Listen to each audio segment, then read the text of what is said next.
Hi hello नमस्कार, मी नम्रता. तुम्हा सर्वांचं आपल्या नम्रताच्या ब्लॉगमध्ये स्वागत आहे. आज आपण बनवणार आहोत ही काजू कतली सारखी दिसणारी ही आपली शेंगदाण्याची कतली म्हणजे मूंगफलीची कतली.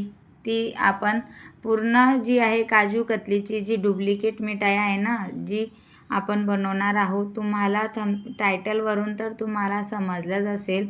पहा आपली ही मिठाई किती छान अशा पद्धतीने आपण बनवली आहे. कोणीही पाहून म्हणू शकणार नाही की ही काजू कतली आहे आणि खाल्ल्यानंतरही तो जर कोणी खाईल ना तरी तो सांगू शकणार नाही की ही काजू कतली नाही आहे असं, कारण ती पूर्ण काजू कतलीला सुद्धा फेल करते ही आपली मिठाई. त्यासाठी आपण घेणार आहोत 2 कप शेंगदाणे. जर तुमच्याकडे कप नसेल तर तुम्ही एखाद्या वाटीने घेऊ शकता. 2 वाटी तुम्हाला घ्यायचे आहे शेंगदाणे. 1 वाटी नाहीतर कप जो आहे तो तुम्ही फिक्स करून घ्या. आपण गॅसवर कढई ठेवूया. कढई गरम झाल्यावर त्यात जे शेंगदाणे आहेत ते आपल्याला भाजून घ्यायचे आहे. शेंगदाणे आपल्याला जास्त असे भाजायचे नाही आहेत, कारण त्याच्यावर तो भाजण्याचा जो कलर आहे ना तो यायला नको. आपल्याला शेंगदाणे इतपतच भाजायचे आहे की जेणेकरून वरचं जे त्यांचं छिलका आहे ना ते निघून जायला पाहिजे. बस एवढंच आपल्याला भाजून घ्यायचं आहे. मंद आचेवर तुम्ही हळूवारपणे ते थोडेसे भाजून घ्या. 5-4 मिनटाच्या आधीच ते भाजले जातात. तसे पूर्ण एकसारखे हलवून ते पूर्ण भाजून घ्या की जेणेकरून त्यांच्यावर तो भाजण्याचा म्हणजे जास्त डाग जे आहेत ना ते येणार नाहीत. हलक्याशा गॅसवर भाजले तर त्यांना भाजल्यावर आपण एका प्लेटमध्ये काढून घेऊया. थोडेसे हलकेसे तुम्हाला वाटेल तर तुम्ही ते थंड करून घ्या. आपल्याला त्याचे जे छिलके आहेत ना ते काढून घ्यायचे आहेत. गरम असतानाच थोडेसे हलकेसे गरम असतानाच ते जे छिलके आहे ना ते निघून जातात. सर्व असे छिलके मी काढून घेते. तुम्हालाही पूर्ण जे वरचं जे कवर आहे जेवढं तुमच्याने ते निघेल तेवढं तुम्ही हे पूर्ण काढून घ्या. हे पहा मी सुद्धा काढून घेतलेले आहे. त्यांना आता मी काय करते की पूर्ण असे जे असतं ना आपल्याजवळ पापड तळायची पुरी तळायची छलनी, त्यामध्ये मी असं गाळून घेते. याच्याने काय होईल ना की आपले जे पूर्ण छिलके आहेत ते आपण ताटाने काढायला जाऊ तर पूर्ण गॅसवट्यावर त्याचा पसारा ते एवढे हलके असतात की ते सर्वादूर असे उडतात. म्हणून आपल्या म्हणजे कामसुद्धा वाढणार नाही. जर याच्याने आपण छलनीने जर त्यांना गाळून घेतले ना तर छिलके जे आहेत ते एकाच ठिकाणी राहतील आणि आपलं कामसुद्धा सोपं होऊन जाईल. म्हणून मी त्याच्याने सर्व जे आहेत ते गाळून घेतले. पाहू शकता मी गाळल्यानंतर त्यांना एका ठिकाणी अशा याच्यात काढून घेतले. सर्व जेवढे तुमच्याने त्यांचे जे छिलके तेवढे निघतील तेवढे काढून घ्या. नंतर आपल्याला ते मिक्सरच्या भांड्यामध्ये तुमच्याकडे मोठं भांडं असेल तर तुम्ही ते घ्या. नाही तर मग आपल्याला काय त्यांना फक्त बारीकच करून घ्यायचं आहे. बारीक करताना आपल्याला एक काळजी घ्यायची आहे की ते शेंगदाणे बारीक करताना तुम्ही जे मिक्सर आहे ना ते बंद चालू म्हणजे 2 सेकंद चालू असं चालू बंद करता करता आपल्याला ते शेंगदाणे आहेत ते मिक्सरमध्ये फिरवून घ्यायचे आहेत. जेणेकरून जे शेंगदाण्यातलं जे ऑइल आहे ना ते तयार होणार नाही. म्हणून एवढीच काळजी घ्यायची आहे.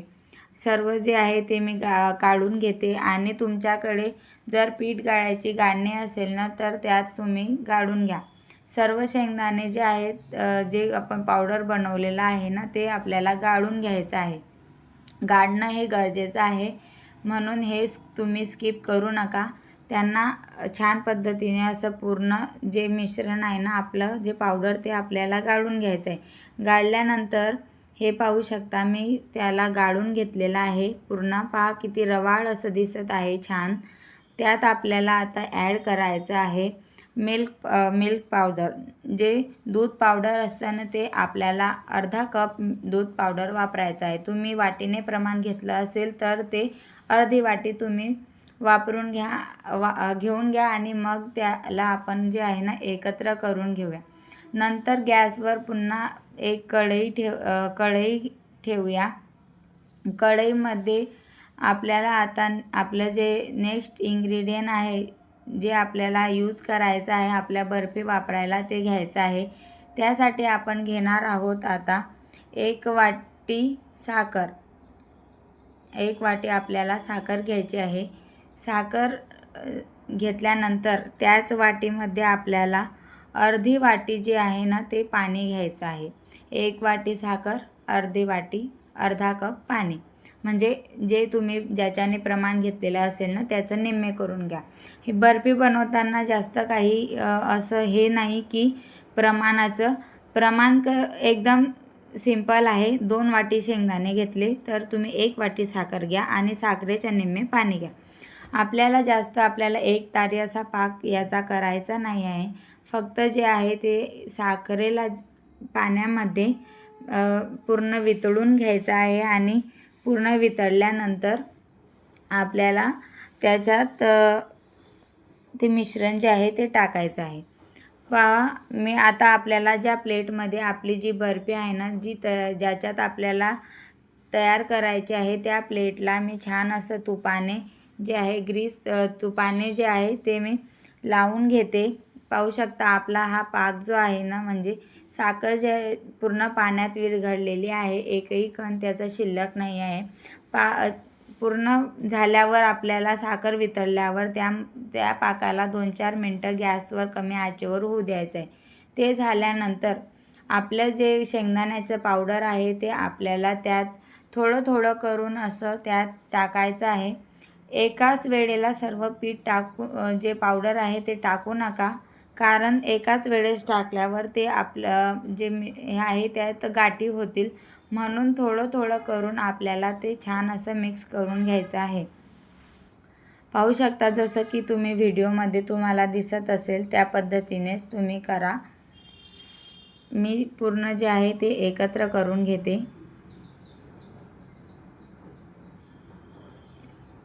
पहा,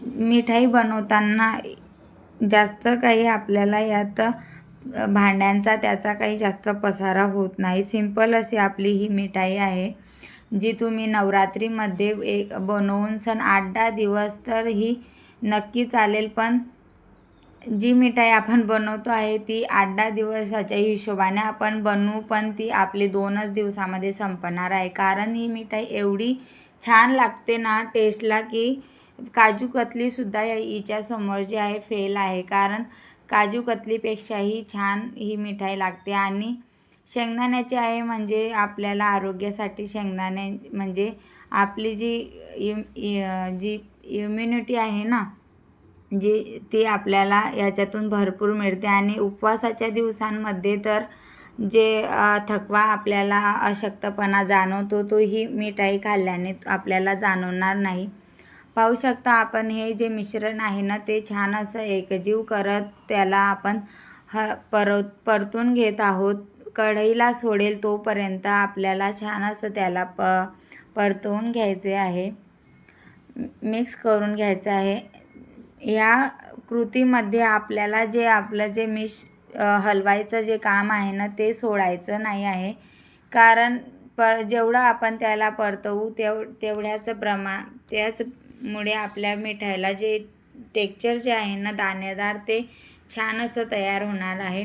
आता मी पाहू शकता तुम्ही जो गोळा आहे ना तो थंड झाल्यावर अजून होणारच आहे छान असा, म्हणून तयार झालेला आहे. कढाईला तो सोडत होता. गॅस मी आता बंद केला आहे. बंद झाल्यानंतर आपल्याला त्यात ॲड करायचं आहे 1 चमचा तूप, जेणेकरून आपल्या मिठाईला सुद्धा मार्केटमध्ये जसे शाईन असते ना मिठाईला ती आपल्या मिठाईला येईल. म्हणून आपण यात ॲड केला आहे 1 चमचा तूप सर्व पूर्णपणे मी त्यात मिक्स करून घेते. गॅस लक्षात असू द्या, गॅस बंद मी केलेला आहे. पूर्ण गॅस बंद झाल्यावर सुद्धा जे थंड करताना आपलं जे मिश्रण आहे ना ते आपल्याला हलवूनच त्याला आपल्याला मिक्स करायचं आहे पूर्ण. त्याच्याने आपली मिठाई जी आहे ना ती छान बनणार आहे. म्हणून एवढंच जास्त आपल्याला ही मिठाई बनवताना आपला एवढा आहे की हात थोडासा दुखणार आहे. पण त्याच्यामुळे आपली मिठाई चांगली येईल, चांगली बनणार आहे. म्हणून तर आपण एवढं 2-4-5 मिनटाचं जे काम आहे ते आपण करूनच घेऊया. पाहू शकता आपला जो गोळा आहे ना तो जसं जसं थंड होत जाईल ना तसं तसं त्याचा पूर्ण एक गोळा तयार होत जाईल. जर थोडासा कोमट असल्यावरच आपल्याला काय करायचं आहे, हा बर्फी बनवण्यासाठी आपल्याला एका प्लेटमध्ये काढून घ्यायचं आहे. पहा, थोडासा जो गोळा घेऊन पहा त्याचा पूर्ण बोटांना सुद्धा तो चिपकत नाही आहे. छान अशा पद्धतीने आपलं जे मिश्रण आहे ना बर्फीचं ते तयार झालेलं आहे. याचे तुम्ही पेढेसुद्धा बनवू शकता, पण आपल्याला मार्केटसारखी काजू कतली जी आहे ना ती बनवायची आहे. म्हणून आता आपण काय करूया, ज्या प्लेटला, ज्या ताटाला आपण तूप लावून घेतलं होतं, ज्याच्यामध्ये आपल्याला आपली जी बर्फी आहे ती तयार करायची आहे, ते आपण आता त्यात टाकून घ्यायचं आहे. पूर्णपणे असं आपल्याला जे पसरवून घ्यायचं आहे. हे जे कोमट असताना जर केलं तर तुम्हाला थोडंसं ते आपल्या चम्मचला चिपकल्यासारखं वाटेल, आणि जर जास्त थंड केलं तर ते पसरवताना आपल्याला थोडीशी अडचण होईल. म्हणून आपण काय करूया, हाताला थोडंसं तूप लावूया आणि पूर्ण हातानेच त्याला पूर्ण असं प्लेटमध्ये पसरवून घेऊया. पूर्ण पसरवून झाल्यावर आपण एका वाटीच्या साहाय्याने त्याला असं प्लेन करून घेऊया.